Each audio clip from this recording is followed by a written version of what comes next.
Hi everybody, I'm Skip Alzheimer. Welcome to the AV Geeks Lunchtime Streaming Show, where we watch old 16mm films and we talk about them.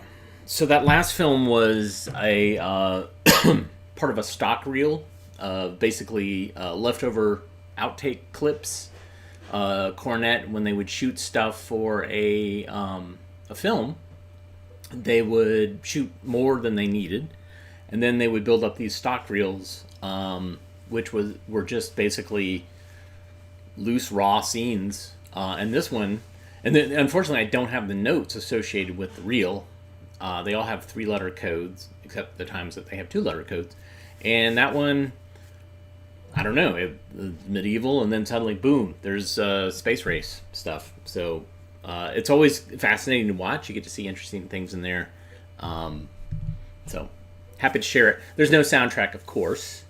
Soundtracks would be recorded separately on magnetic tape, and then they would marry it together, or they would do a narration over top of some B-roll. So that's what you got. All right, let's watch a Cornet film that has been assembled and learn how to write a good paragraph. Did somebody say this involves a checklist? Yes.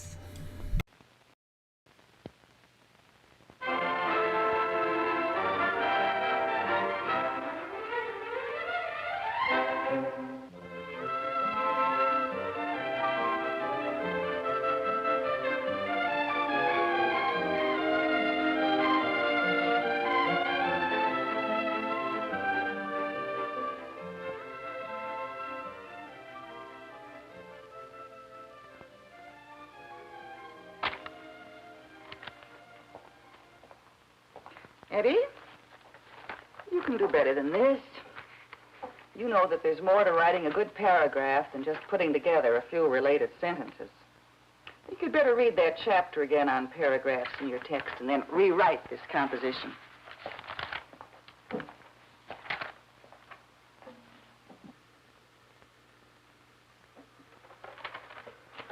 So rewrite it, Eddie. I'm sure Mrs. Marshall covered how to write paragraphs in class. Guess I wasn't paying much attention when she did. I'm not sure what to do. Well, here, look at what she says. I know paragraphs weak in unity, transitions poor, but I still don't know what to do. Would you like a little help? If you got the time, okay. Well, I could tell you what's wrong. But wait a minute. Let me just read the first paragraph to you. What are you doing? I'm looking for a photograph of Dad. There it is. This'll help you picture the sentences. Okay, go ahead. Camping with Dad. I've wanted to go camping with Dad as long as I can remember. That's the topic sentence. My older brother Stan was never interested in camping trips. Dad's business is sporting goods, so he has all the equipment needed for camping. During the past few years, Dad's sporting goods business kept him too busy to go.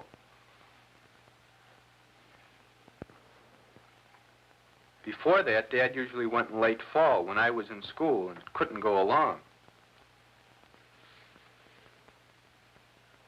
Even before I started school, I wanted to go camping. But then I was too young. But last year, when Dad hired another salesman, he was able to take time off in the summer and take me camping. That's how I finally got to go camping with Dad. It's kind of mixed up, isn't it? You know why? Because sentences in a paragraph need a logical order. If they don't have it, they just don't make good sense. What are you doing? I'm going to put time to work in your paragraph. Time? That's right. Remember your topic sentence? I've wanted to go on a camping trip with Dad as long as I can remember. Well, here you are over a period of time as long as you can remember. Now, I'm going to rearrange the sentences of your paragraph and maybe drop a few and use time to hold them all together. Even before I started school, I wanted to go camping, but then I was too young.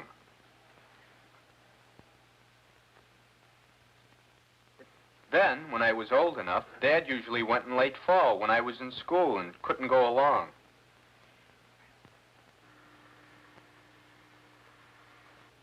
During the past few years, his sporting goods business has kept him too busy to go. But last year, when Dad hired another salesman, he was able to take time off in the summer and take me camping. That was how I finally got to go camping with Dad. Now, do you see how time held those sentences together? I think so. There was a certain order in the way the sentences developed. I got a little older in each sentence. That's right. Time gave unity to the paragraph, and unity is what we're after. Of course, you don't always want to use time for unity. Let's try something else. Now, in this paragraph, you could try using space. Do you mean like outer space? No, I mean the location of the things you're writing about in your paragraph. For instance, you could write about the nearest things first and the farthest things last. Okay, I'll try it. Now, here's the topic sentence. We chose the ideal spot for camping. Now, what did the place look like? Here, take a look at that. Oh, thanks. It was a clearing with trees all around. Wait a minute, Eddie. These words aren't doing anything for you. They should really give a clear picture of the scene. Well, I'll try it again. It was a broad, open area of soft grass and wild flowers. All around were high trees, part of a dense forest. That's fine. Now go ahead and don't forget to keep space in mind. The nearby trees would provide us with all the wood we needed for our campfire. A short distance away, a clear stream flowed through the forest. We hoped its cold waters would be filled with trout. How's that for unifying a paragraph with space? Pretty good. Do you think you could do as well using contrast? You mean showing how two things are different? That's right. Here's your topic sentence. Getting up in the morning at camp is quite different from getting up at home. Now you take it from there. Okay. At home, it's the ring of the alarm clock that jars you awake. While at camp, your alarm clock is the sun, shining through the trees and the sound of birds chirping. The soft cotton rug you step onto at home becomes in camp a soft carpet of grass, wet with dew. At home, you have all the water you need, hot and cold. At camp, you have all the water you need, too, but it all seems to come from the North Pole. It's pretty good. But let's finish the contrast idea. Differences such as these make camping... You go ahead and take it. Make camping an exciting change from your usual way of life. That was pretty good, huh, Stan? That's pretty good, Eddie, yeah. You see, there are actually many ways to unify a paragraph, but you've got to pick out the one way which works out best for each of your paragraphs and gives it some variety, too. Thanks, Stan. Could I use the desk? Yeah, sure, go ahead. But wait a minute. Mrs. Marshall criticized unity, but what about transitions? Oh, that's right, transitions. You mean between paragraphs? That's right. You see, a good transition helps your reader follow you smoothly from one paragraph to the next. You want him to keep track of the big idea that you're trying to develop, and you want to hold his interest, too. I guess so. Here, let me see if I can find an example. Here's the ending of one of your paragraphs. So at last the trout was in our net. Now here's the first sentence of the next paragraph. Cooking outdoors is one of the joys of camping. You see, there's no clear relationship between the two paragraphs. But there should be. They're both about trout. Catching trout and cooking trout, see? Right. But why not let the reader know it, too? Let's use the word trout to carry the reader smoothly from one paragraph to the next. Like this. So at last the trout was in our net. We cooked the trout over an open fire. Or how about, after the trout was caught, we looked forward to cooking it? That's fine, too. Repeating key words or phrases or ideas is just one way of going smoothly from one paragraph to another. But you can't always repeat something, and sometimes you just don't want to. So what do you do? Ever heard this? Meanwhile, back at the ranch. Sure. Well, meanwhile is a word that can give you a transition from one paragraph to the next. There are lots of words and phrases like that. On the other hand, however, therefore. Consequently, in a like manner, and so. That's right, you've got the idea. I'm going to reread the chapter Mrs. Marshall told me to. Then I think I'll be ready to rewrite. Well, if you remember to develop your paragraphs logically. I will now. And if you remember to use transitions for going smoothly from one paragraph to another, then you're on your way. And I don't want to forget time, space, or contrast. And there are many other Unity devices that are just as good. You'll probably find them all in your English book.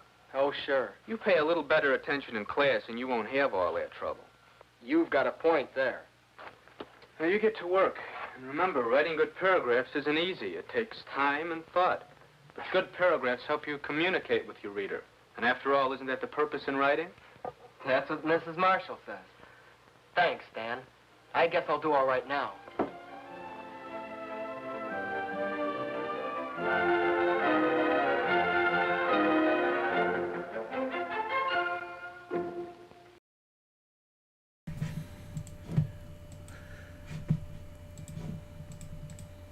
So they were brothers, lovers, roommates. I guess they were brothers, but they seem very close in age. Yeah, that's a bummer. That was basically implicitly doing the Cats in the Cradle song. Dad's too busy at his sporting goods store to actually do the outdoor activities he would like to do with his family. All right, so behind me I have a film scanner set up, and I'm pointing to it kind of. And so we pull films off the shelf that we've not seen before, and we're going to watch this one. It is, what is it called? Is There Communication When You Speak? Enjoy.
Bill Williams is my name.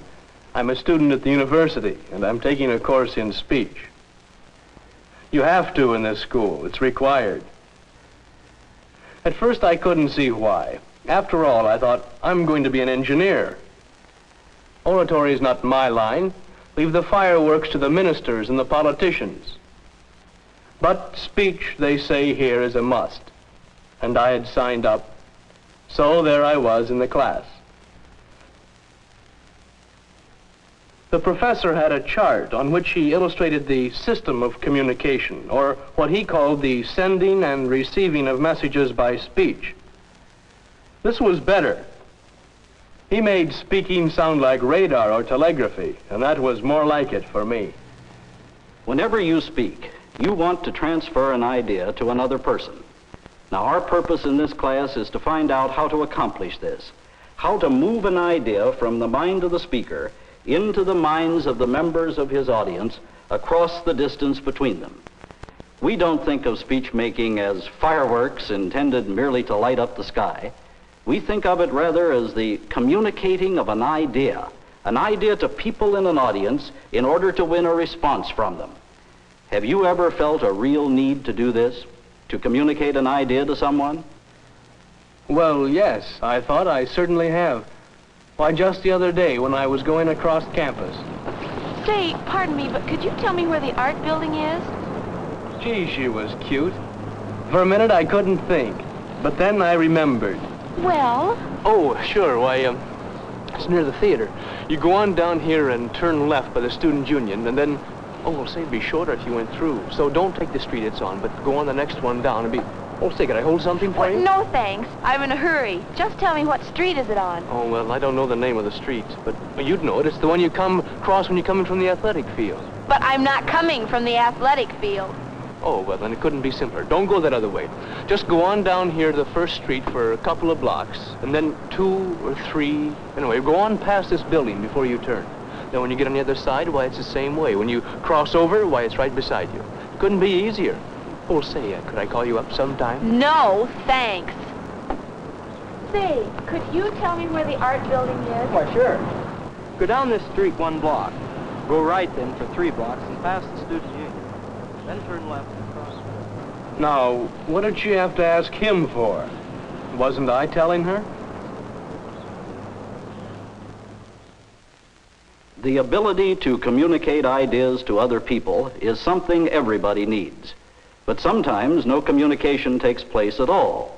That's what happened, all right. Such a pretty girl. And no communication at all. Now, for the communication system to work, these things must happen. First, the speaker gets certain stimuli from what he reads, sees, talks about, or does, and from his own feelings. Out of these stimuli, the speaker formulates an idea or concept that he wishes to communicate. This idea must be clear to him. It must be as clear as, well, as a map inside his head. And then I knew what the trouble was. When I talked to that girl, I didn't think clearly about how to get her where she wanted to go. No idea to communicate. There's no map in my head. Once the speaker gets his main idea or concept formulated, and it should be an idea worth communicating, then he wants to transfer it into the thoughts and feelings of the people in his audience. Let's say this speaker is you, and that the idea you want to communicate to the audience can be represented by A. Now your problem is to get A into the thoughts and feelings of the people who are listening to you. But you cannot hand A to them. In fact, you cannot transfer A intact at all. But you can send messages about A over light waves and sound waves. These messages will stimulate the people in your audience. Then each member of your audience, from what he sees and hears, will recreate your idea or concept in his own mind. If real communication has taken place, then the idea which each listener creates in his mind will be similar to yours, as nearly like it as possible. In fact, it will be A1.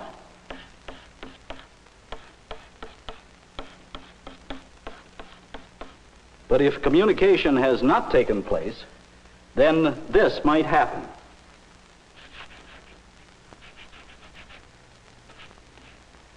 The members of the audience might not receive A at all, but B, C, D, E, and some of them might not get any idea. I know.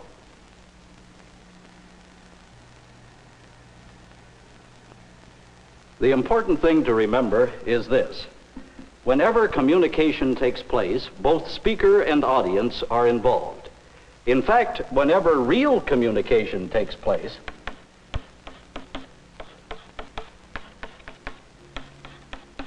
the speaker can sense a response coming back from his audience. We'll talk more about this circular response later on. After that, our class became sort of a laboratory. First, we worked on how to organize a speech. We all felt we were making progress. One day, Hal Bryce spoke about basketball teamwork. He made it very clear to us. Friday's game will show you how basketball team play works. It will illustrate what I have just explained. In Friday's game, you'll see a lot of fast running and good shooting. But don't forget, nobody will be trying to show off. Each player will be trying to think, in action, where the other players are, so that the team can score. Thank you, Bryce. It seems to me that this speech by Hal Bryce was rather well organized. I wonder, Miss Reimer, if you would undertake to tell us what you thought Bryce's purpose was in speaking. Well, I think his purpose was to explain how the team functions. That's right, isn't it, Bryce? Yes, my purpose was to explain the importance of team play. Yeah, now let me ask another question of you, Edwards. What main idea did Bryce use to carry out this purpose? Well, I think his main idea was that a basketball team functions as a flexible unit. Always in motion, but always held together in some sort of pattern. Begley, do you think he did well in choosing this particular idea to talk about at this time? Yes, I think the idea was appropriate to the occasion. We have our first conference game coming up this week, so everyone was interested. What else can you say about the organization of this speech? Well, he had it organized the way we said, so that every detail pointed up the main idea, how the team plays as a unit.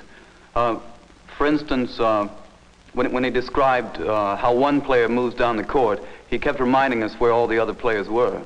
Yes, this is very important, and not too easy to do either. To select details and arrange them in such a way that, like the pieces of a jigsaw puzzle, they fall neatly into place and support and contribute to the main idea. Is there anything else we should add? Miss Jones? Well, there was real feeling behind the idea. I think Hal believes what he told us about team play. When he said, no one will be showing off. Each player will be trying to think in action with the rest of the team so that they can score. I got a kick out of that. It even got me interested. That's right. But don't forget that believing in an idea and feeling it deeply are not enough in themselves to do the job. First, the speaker must have a definite purpose. He must know why he is speaking. And then he must present ideas to his audience that are worth the audience's while. And these thoughts must be organized around the central theme or main idea, and they must be stated clearly. And finally, his feelings must intensify this idea that he wants to communicate. Well, I guess our time's up, and that's all for today. Thank you all very much. Later on, we talked about how the idea is carried to the audience through the signals that travel over the sound waves and the light waves. The idea rides on the speaker's voice and his words, on how these words are articulated and pronounced and used in language. The idea also rides on his appearance, his posture, gestures, movement, and whatever visual materials he uses. Each of these means can strengthen the idea and help to get it across to the audience. But poor techniques can interfere with the progress of the idea along the sound and light waves. We found illustrations of all this right in class. Most of us had to learn how to project our voices to the back of the room. Take Helen Barr, for instance.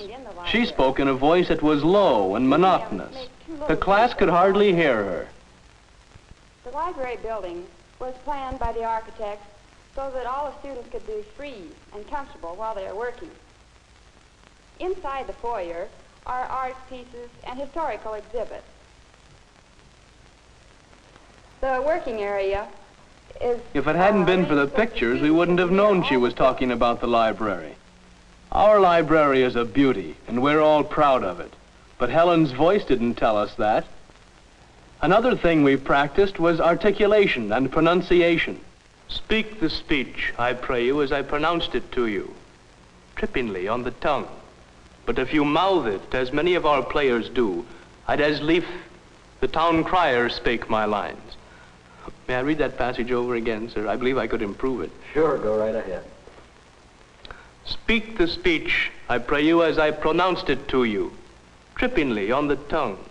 But if you mouth it... For many of us, articulation and pronunciation seemed, well, fussy at first. When I heard Lou Pearson speak in class one day, I found myself thinking not about what he said, but how it sounded. And if you have nothing better to do with yourself, it'll be worth the time to go out on the campus and listen while the wind whistles and the leaves whisper. It's the same, of course, with mispronounced words. Instead of carrying the idea, they get in the way. This happened when Roy Baker spoke. He was a great sportsman and adventurer. There are many pictures of him in the family archives. Chives? What about His life is really a part of the history of the state. Family records. Because his family were early settlers, and because... But by that time, we had lost the sense of what Roy was saying. The visual signals we discovered are as important as the verbal ones.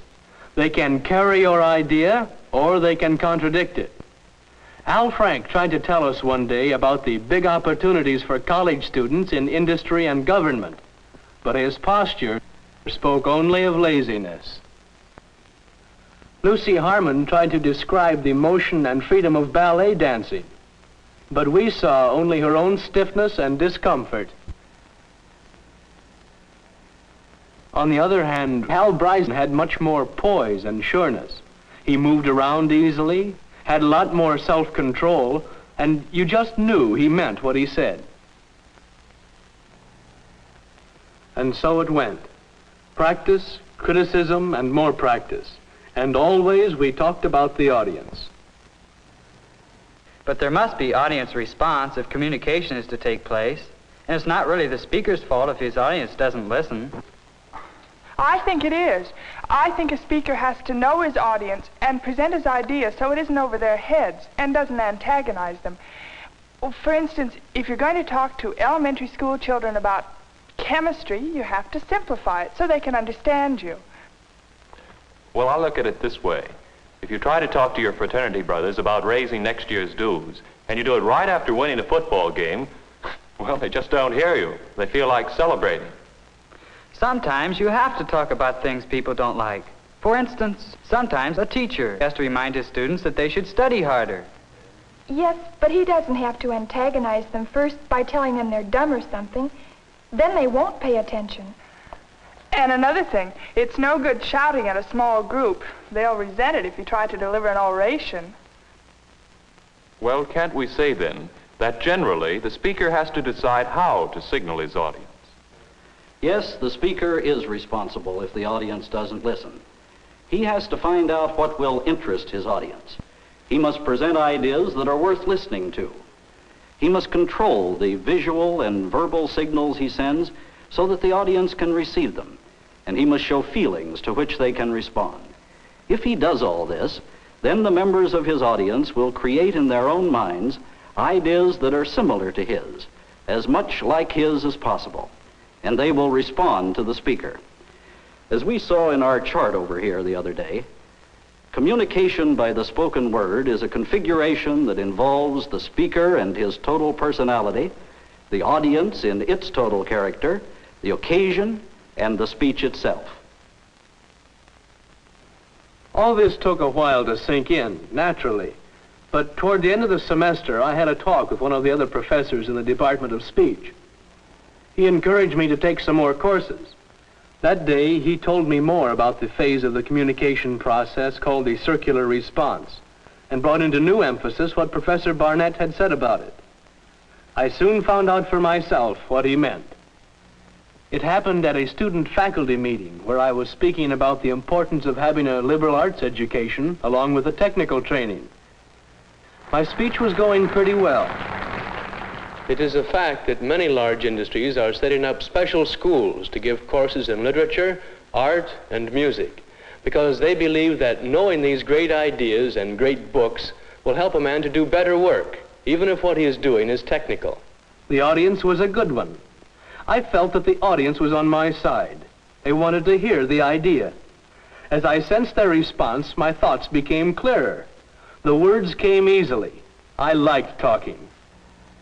And then I knew what the professor meant when he said that successful communication always involves a circular response. The audience gives something back to the speaker. And so, in conclusion, I ask you to believe in the values of what we at the university call the humanities, those studies in the growth and progress of human culture, which will be all the more important in the scientific and technical world of tomorrow. This was a dividend I hadn't expected, to enjoy speaking. And yet, it isn't so strange. You want to get an idea across to other people, and you have developed the techniques to do it. Then, when you feel your audience responding, you know you are successful. You know there is real communication when you speak.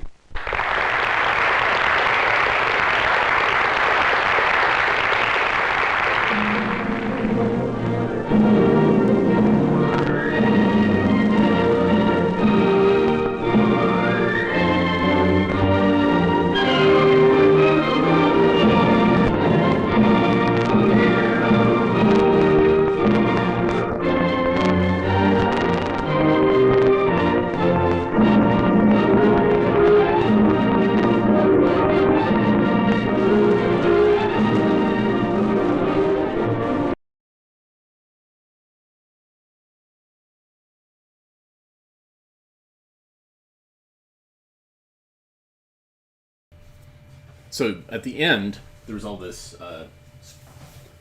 sprocket repair, perf repair, which tells me that somebody, tried to rewind this film back through the projector without pulling it out of the gate. And so when you do that, a lot of projectors aren't good, and they lose the loop and they just shred. And so I've seen a lot of shredding of perfs kind of off site.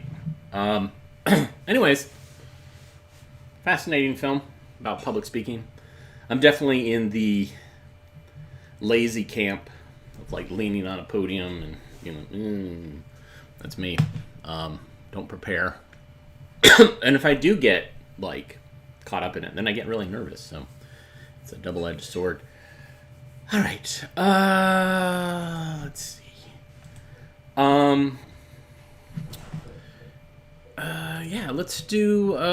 Let's learn about Earth and its magnetic field. It's another Cornet film. Enjoy.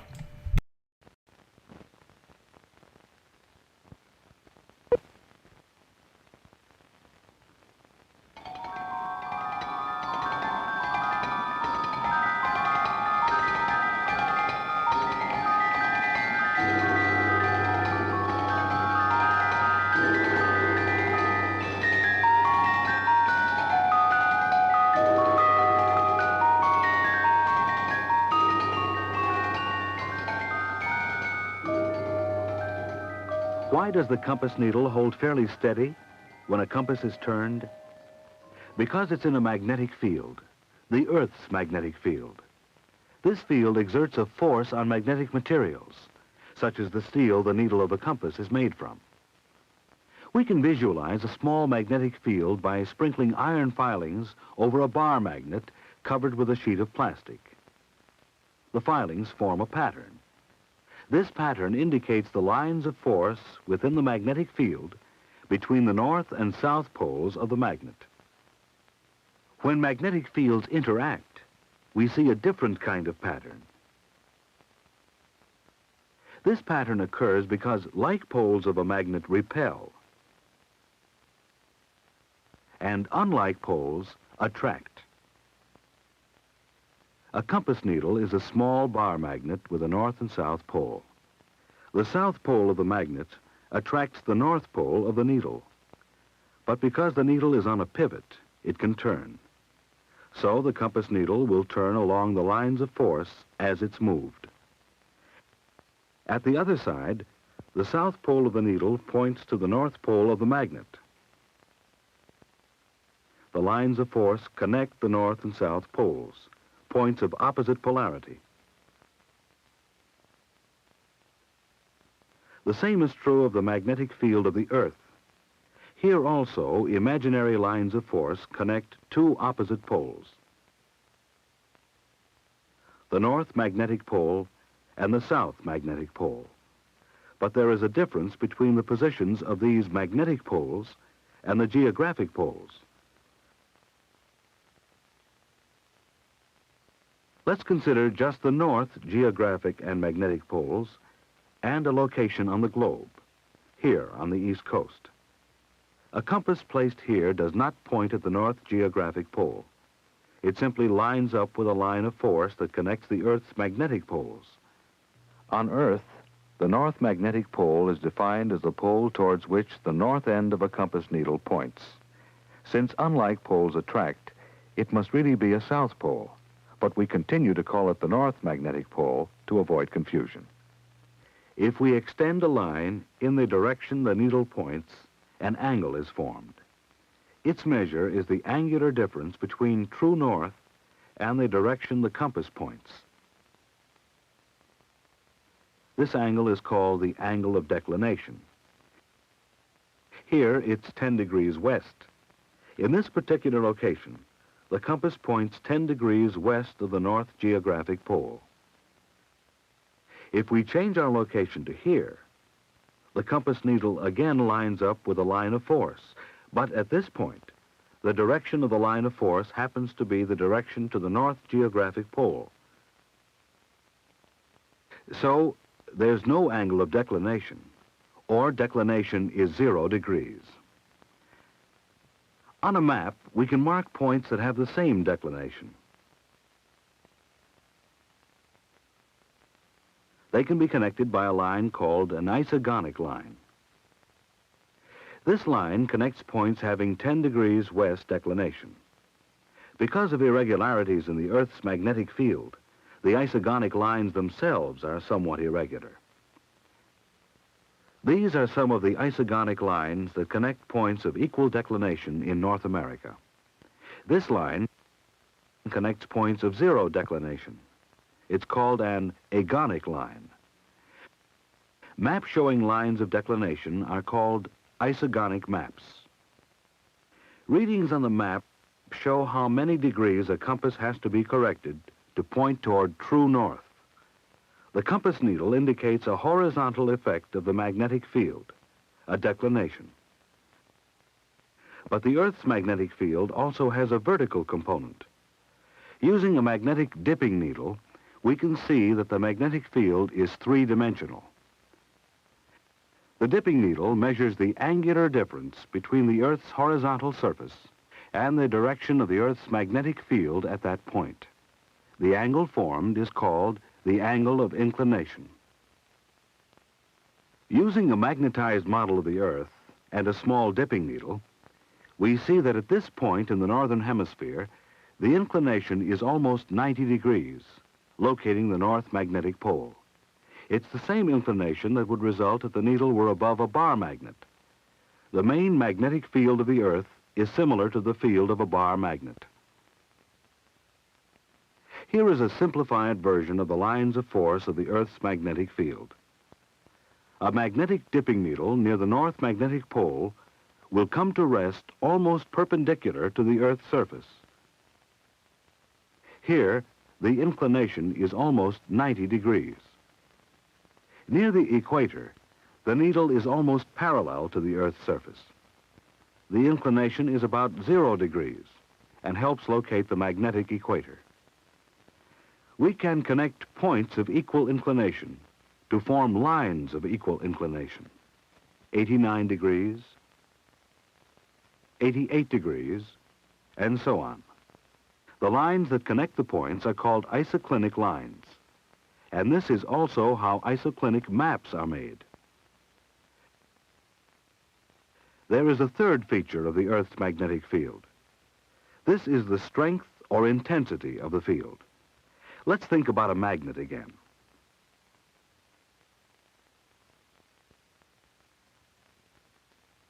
Most of the iron filings are attracted to the poles of the magnet, where the intensity of the magnetic field is the greatest. Intensity of the Earth's field is strongest at the Earth's magnetic poles, too. We can plot magnetic intensity of the Earth's field by connecting points of equal intensity. At points near the magnetic North Pole, the intensity is 0.60 Oersted. The Oersted is the unit of measurement of magnetic intensity. Intensity decreases towards the equator until it reaches a minimum of 0.25 Oersted, about 25 degrees south of the equator. The plotting of this kind of information is part of the work done at this magnetic observatory in Fredericksburg, Virginia. This is a proton vector magnetometer, a modern instrument used to measure magnetic intensity. At the control console, precise readings can be made of variations in the intensity of the Earth's magnetic field at this location. This is an observatory-type magnetometer used for measuring magnetic declination or deviation from true north. This instrument, an Earth inductor, measures magnetic inclination or dip. Measurements of the Earth's magnetic field are also made in many places away from permanent stations, on land, underwater, and in the air. The Earth's magnetic field is constantly being studied so that maps showing magnetic data can be brought up to date. In 1903, the North Magnetic Pole was here. Its position, here at present, indicates a westerly movement of 3 to 4 miles each year. We also know something else about the Earth's magnetic field. Many places on Earth once saw volcanic activity. Hot lava poured from these ancient volcanoes. As the lava cooled and hardened, tiny pieces of magnetic material in the lava lined themselves up with the magnetic field of the Earth that existed then. So, as the lava slowly changed into rock, a geologic record of the Earth's magnetic field at the time was permanently set or frozen. Geologists studying volcanic rock have discovered that the Earth's magnetic field has apparently disappeared and then reappeared with reversed polarity about 9 times in the past 3.5 million years. Scientists examining ancient rocks have also concluded that there's been a wandering of the magnetic poles. About 2 billion years ago, the North Magnetic Pole was located in North America, as it is today. Geologic evidence from rocks in North America indicates that it slowly moved across the North Pacific Ocean and eastern Asia to its present location near the geographic pole. What might have caused the shifting of the magnetic poles? One explanation is based on the belief that the Earth's magnetism may originate in the Earth's core of molten nickel iron. The rotation of the Earth may set up circling eddies in the liquid core that produce an electric current. This current generates north-south magnetic lines of force. The short-term variation of the poles may be due to changing patterns of motion in the core. The very long-term wandering of the poles can be explained by the theory of drifting continents. There are also external influences which can cause short-duration modifications of the Earth's magnetic field. One of the major influences is activity on the sun. For example, when there are solar flares, sudden temporary outbursts of electrically charged particles from the sun's surface, there are magnetic storms on Earth, temporary disturbances in the Earth's magnetic field. Radio communication is disrupted. Effects like these are being studied today with space probes and artificial satellites. These have been giving us a more complete picture of the Earth's magnetic field. Satellites and probes, equipped with magnetometers, have revealed that there are highly energized and potentially dangerous regions of charged particles surrounding the Earth. The particles are trapped in the Earth's magnetic field in donut-shaped regions of radiation. These are the Van Allen radiation belts, named for the man who designed the satellite equipment which resulted in their discovery.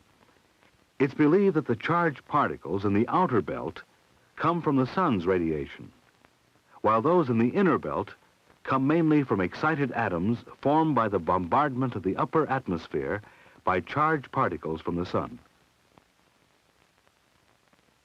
The outer portions of the Earth's magnetic field are continuously buffeted by thin streams of electrically charged particles from the sun, traveling as fast as 2 million miles per hour.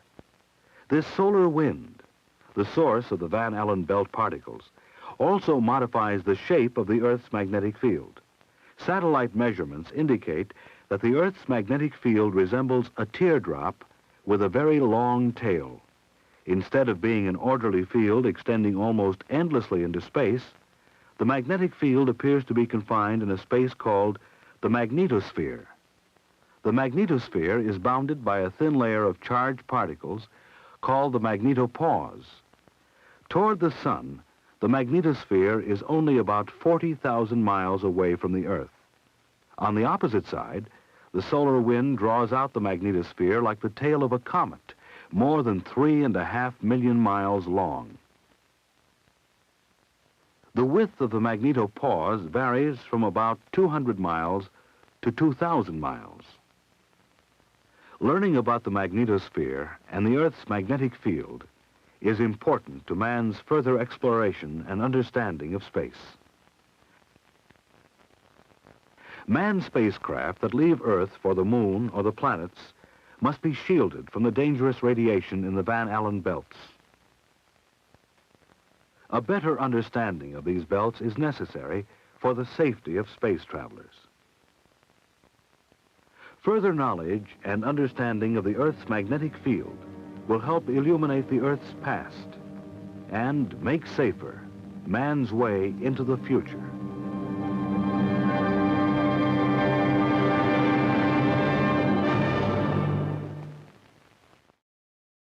And ended with another shot of a rocket going into space. That was the big thing in the late... Oh boy, what is that on my hand? Do I have something? What? How did that happen? What is that from? Oh well. Who knows? Random Sharpie marks. Yeah, so late 50s, 60s, 70s, well, 60s. Whatever the subject matter was, there was always a nod to the space age, showing a rocket launching or somebody on the moon or, you know, whatever, because that was so exciting. So I've got film. This is a little bit longer than our show, but, you know, in keeping with Black History Month, tried to show films that kind of give us a history of folks of color in the past and how they contributed to our society and culture in the United States and why they're important. This one is, I got this from the National Archives via FedFlix, and this is Roy Wilkins' Right to Dignity. And this is about Brown versus Board of Education. Enjoy. If there is one thing I resolved from the courthouse burning, it was that never would I be like those in the mob. Never would I hate another human being so much that I would kill him and me.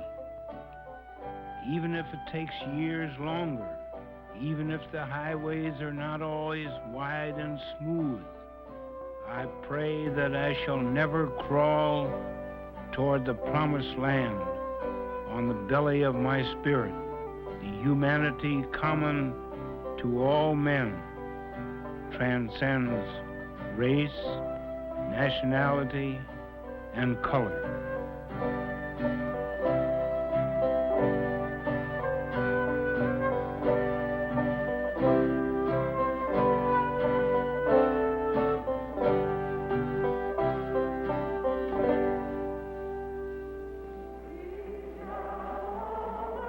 The National Association for the Advancement of Colored People is the largest civil rights organization in the United States. For the past 20 years, through the most turbulent times of the civil rights movement, the NAACP has been led by Roy Wilkins. Through dedication and courageous effort, Wilkins and the association have had a lasting impact on contemporary American history.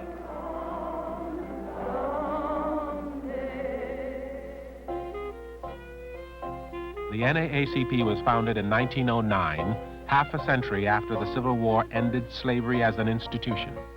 But most blacks were still victims of poverty, discrimination, and racial hatred. In many states, laws kept blacks from the housing, schools, jobs, and voting rights that were available to whites. The association was founded on a daring notion that full integration of the races was a necessary and desirable goal. Through the many years of hardship in the struggle for racial equality, the NAACP has maintained its dedication to the theory of integration. The NAACP is dedicated to the no discrimination between citizens of the United States, black and white, and all in between. In the original call to form the NAACP in 1909, there was this phrase: recent history in the South shows that in forging chains for the Negroes, the white voters are forging chains for themselves. Roy Wilkins has been a steadfast and courageous part of that proud history. He has stood firm in times of vacillation and has been a voice for calm. Clarence Mitchell, head of the NAACP's Washington office. No one has been closer to civil rights legislation over the past 3 decades. Sometimes called the 51st Senator, he is a longtime friend of Roy Wilkins. I first met Roy Wilkins in the 1930s, at which time there were many horrible things happening in the United States, and there were not many people who were standing up and talking out against such things as lynching and various forms of segregation and discrimination. But Roy Wilkins was out there in front at that time as a newspaper editor in Kansas City, Missouri, in the Kansas City Call. He later joined the NAACP, but I would characterize him as a man of great courage, a lot of common sense, and a sense of destiny in knowing that he wanted to go to a certain place, he wanted to bring his people to a certain place, and he seemed to have a sense of certainty about doing what he was setting out to do. Roy Wilkins was born in St. Louis, Missouri in 1901. His mother died when he was only 5 years old, and he and his brother and sister went to live with an aunt and uncle in St. Paul, Minnesota. He grew up in a community with only a handful of blacks. He attended mostly white public schools and spent his time mostly with white friends. Wilkins was an excellent student, and from early on his writing was powerful and clear. When he went to the University of Minnesota in 1919, he joined the staff of the student daily newspaper. After graduating, Wilkins owned and edited a black newspaper in Kansas City, Missouri. He stayed there until he joined the staff of the National Association for the Advancement of Colored People in 1931. Since then, he has had an influence on virtually every major step forward of the civil rights movement. In his leadership, he has avoided exaggeration and showmanship, but he has always been powerfully effective. When Roy Wilkins joined the NAACP in 1931, it must be remembered that this was 2 years after the Great Depression had descended on this country. There was tremendous unemployment among blacks, far, far higher proportionately than among whites in the country. There was also a tendency to try to blame the blacks for various kinds of things that were happening. It wasn't necessary for an individual actually to commit a crime. All he had to do was be suspected, and he could be lynched. The theory was that you could maintain a special place for black people, a special place for white people. This would satisfy the Constitution of the United States. That was a spurious doctrine, but it had a great power in those days. For example, all of the public schools of the South and in some cities of the North were segregated on the basis of race. Roy Wilkins was a part of the team, which was made up of Walter White, who was then the secretary of the NAACP, Roy Wilkins, and Thurgood Marshall, who is now a justice of the United States Supreme Court.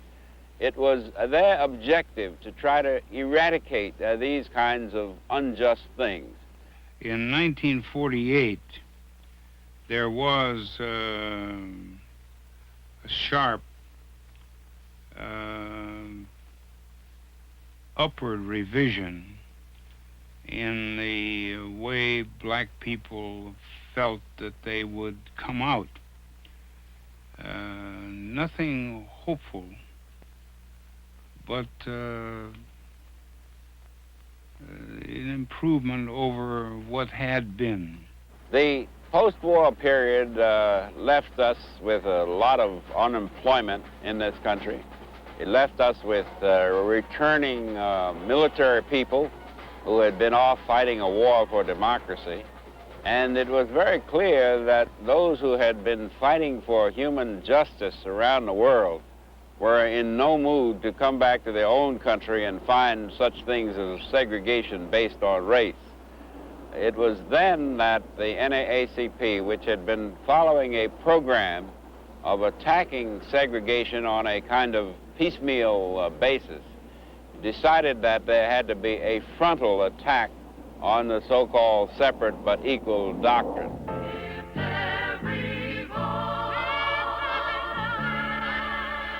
It would take a landmark decision by the United States Supreme Court to overturn the laws that kept black children separate from white children in schools.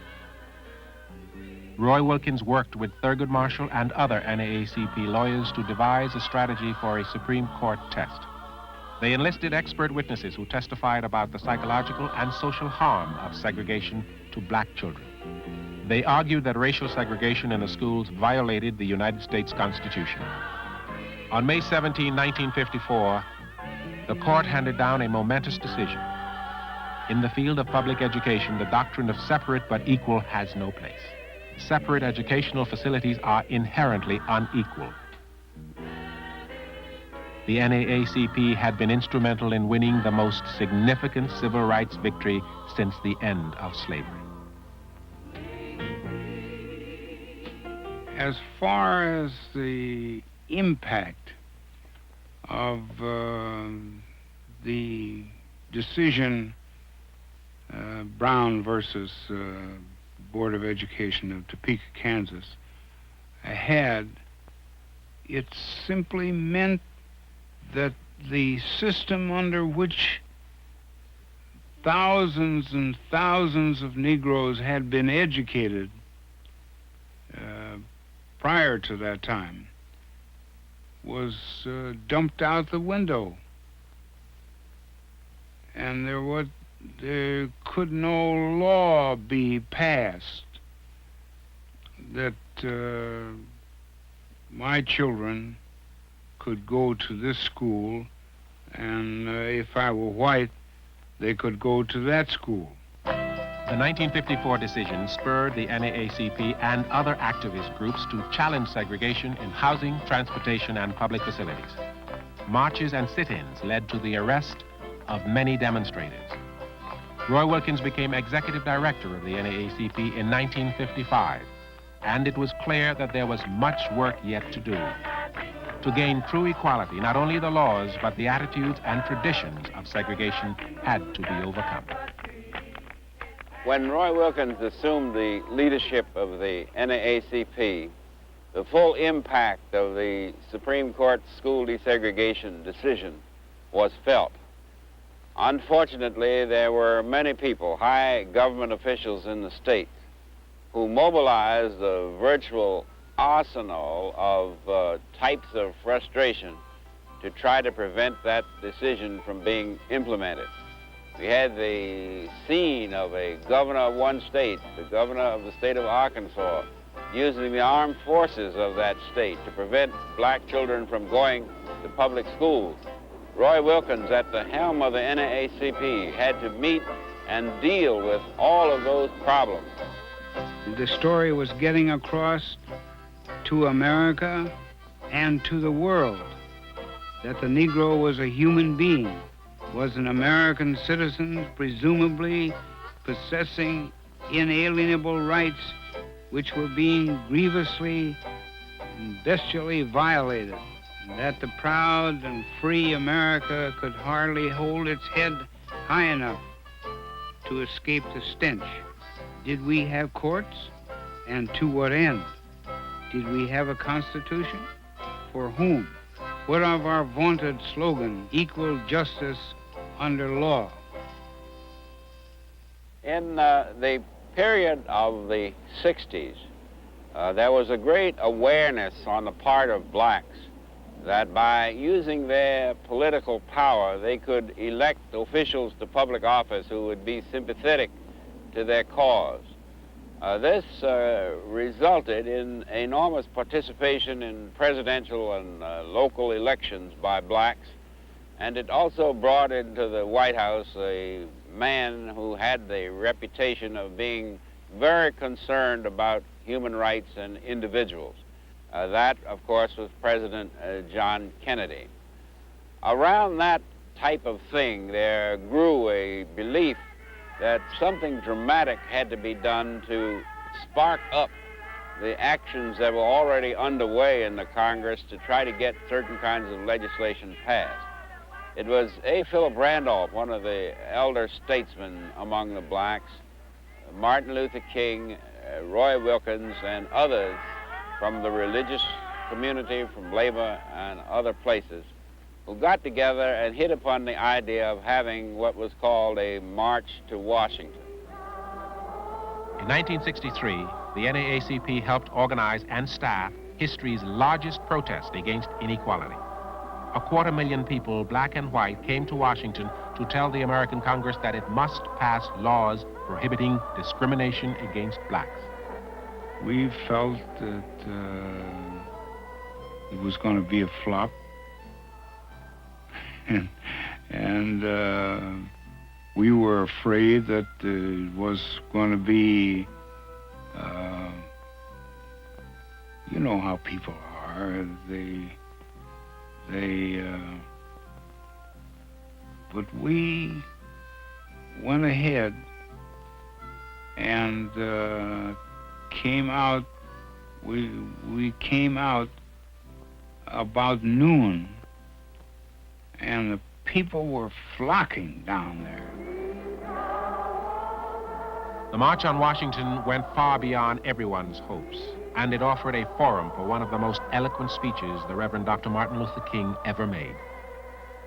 I have a dream that one day this nation will rise up and live out the true meaning of its creed.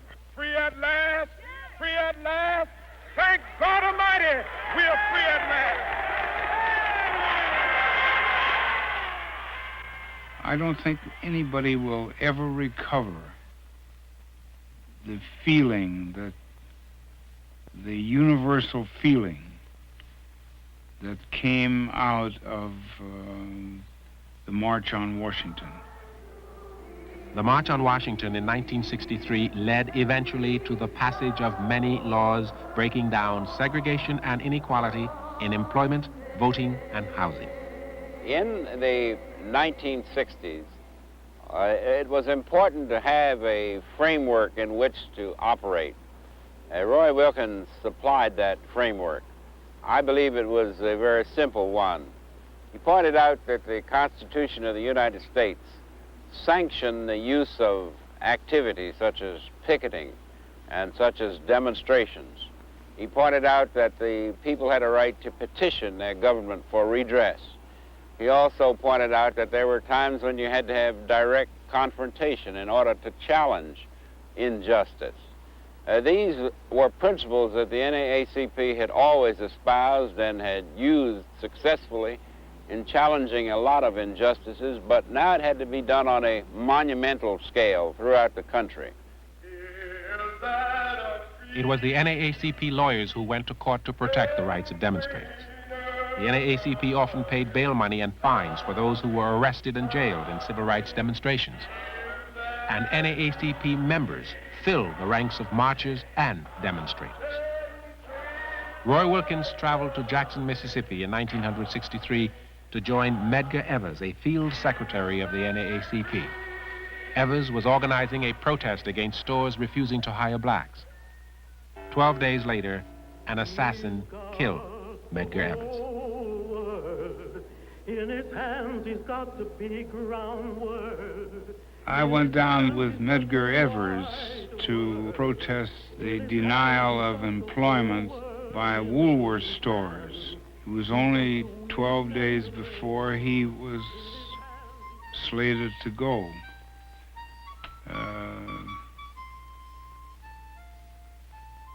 He gave me a modus operandi for dealing with white folks. He said, now there's a policeman on this corner, and there's policemen in the rear, and the thing to do is not to be any different than the people on the street. Therefore, you must conceal the signs. Roy Wilkins was arrested that day in Jackson. His philosophy of leadership stressed responsible, nonviolent action. And within the framework of the Constitution, confrontation could be justified.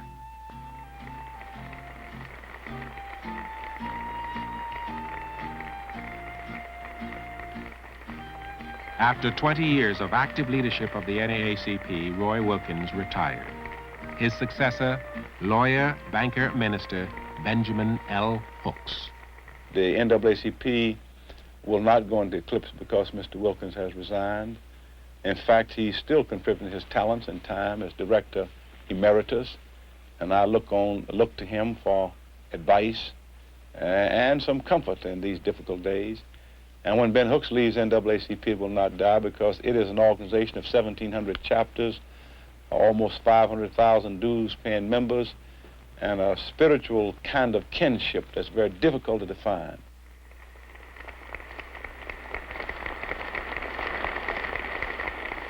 Roy Wilkins has had a lifelong dream to see the burden of segregation and inequality lifted from his people and his country. We will work harder to secure our rights to decent education, jobs, and equal protection of the laws. Let us use every tool at our disposal, every hand on deck, black and white, young and old. There is unfinished business for us to take care of.